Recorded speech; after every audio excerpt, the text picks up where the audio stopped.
Welcome. Hello. Yo. This is the Bowie Knife. Yeah. And cut to the chase, where we give you that real chop, you understand that?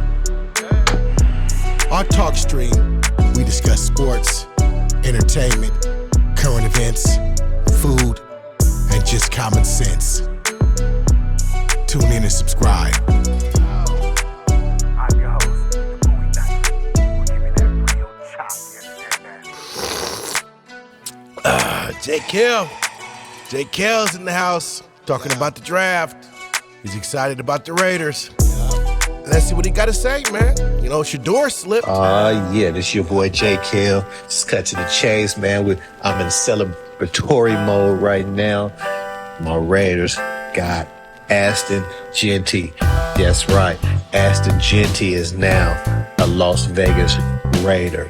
All right, man. Congratulations to that young man. I was looking forward to him as our pick. There's questions on him, but there's a lot of questions of most of the players in this draft pick. I'm loving this draft because it's not quarterback centered.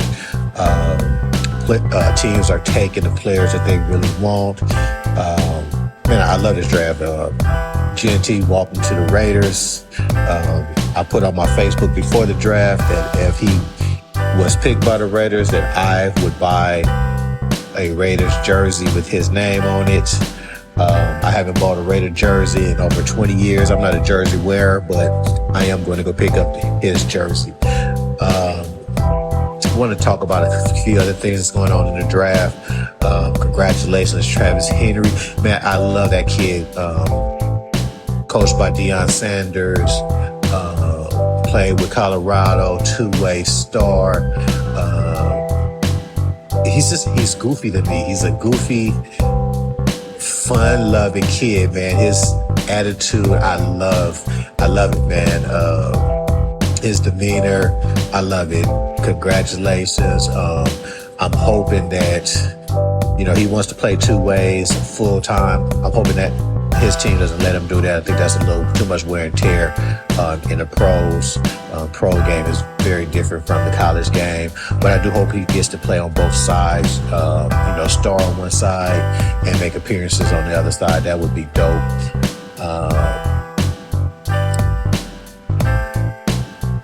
His outfit, man, that bright pink shirt, jacket with the black.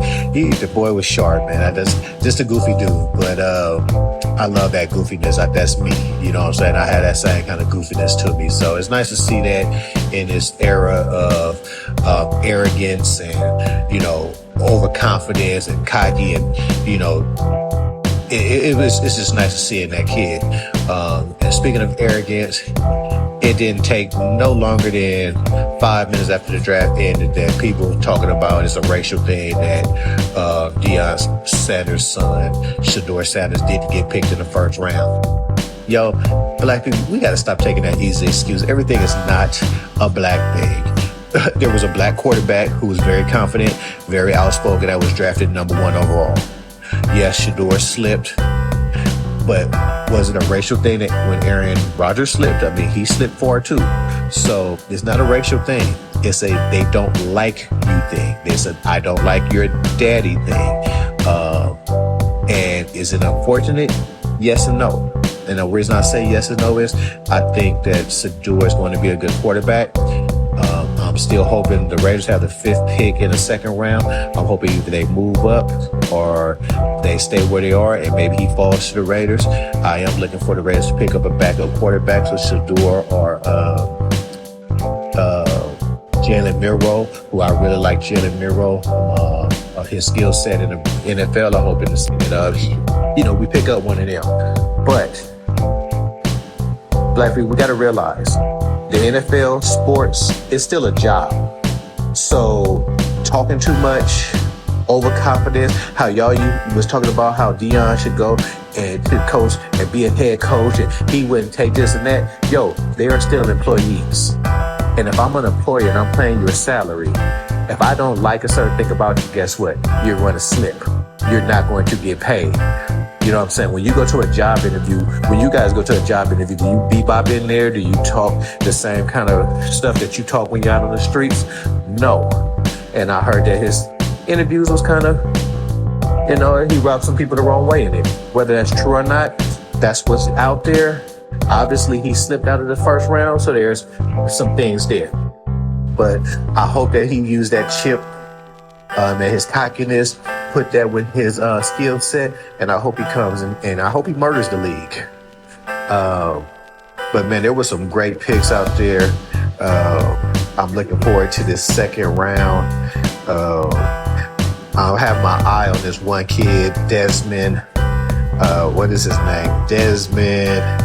I can't think of his name right now, but you'll know him because he's a 465-pound defensive lineman. I am looking forward to seeing where that kid goes.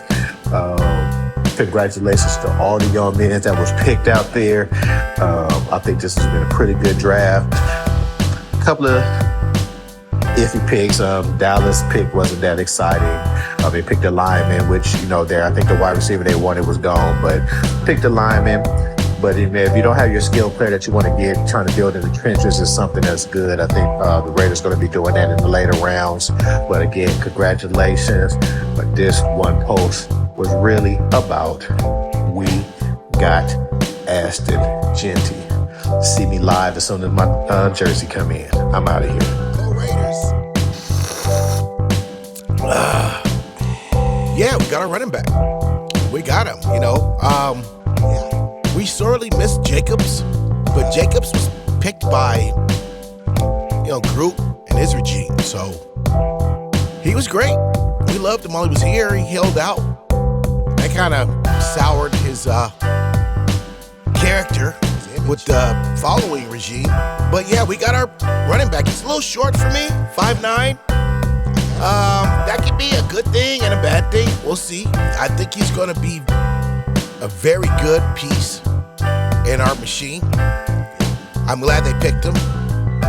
Now, I always thought that Pete Carroll was a football mind that people undervalued.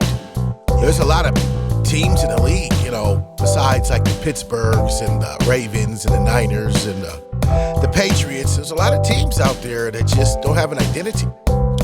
And I think by having that good first round high draft running back establishes us as a team looking to win some games. Now, I don't know, Shadeur? Should we have gotten Shadeur? I don't know. I like him. I like Dion. But can teams really absorb the kind of drama that players like that bring? I mean, when he's messing up, man, he has all the red flags going that he'll just go to the media and they'll just turn this into another episode of the Dion Life Show or whatever they got out there, reality show. Who wants that, man? It's about football, man. A lot of these guys, they just want to do football. You mentioned something about racism, that we shouldn't do it. Well, we do it because it's racism. And I'm not going to go into it, but I am going to say my piece on that. The whole reason why they're even able to dictate whether he gets drafted or not is because of racism. They made sure that they were in charge of the system, so they could do stuff like this. So they can discriminate. So they can blatantly in your face do things that, that they want to do. They're going to say, hey, it's mine. This is my league, my rules, if this would have been an all-black league and Dion's son came in there, Shadeur, all braggadocious and all that, they probably would have just took it like I did. Like, oh, okay, dude's father is like Deion Sanders. That's who he is. Yeah. But no, man, it's a power exchange, man. So, the whole reason why all the owners look the way they do, all the officials, all the big wigs in that league, they all look like that because at one time they made sure they were in charge. And the reason why is because they can do stuff like that. So, cut to the chase. Yeah. Give me that real chop. Yeah. Tune in. Thanks for listening. God bless. Yeah.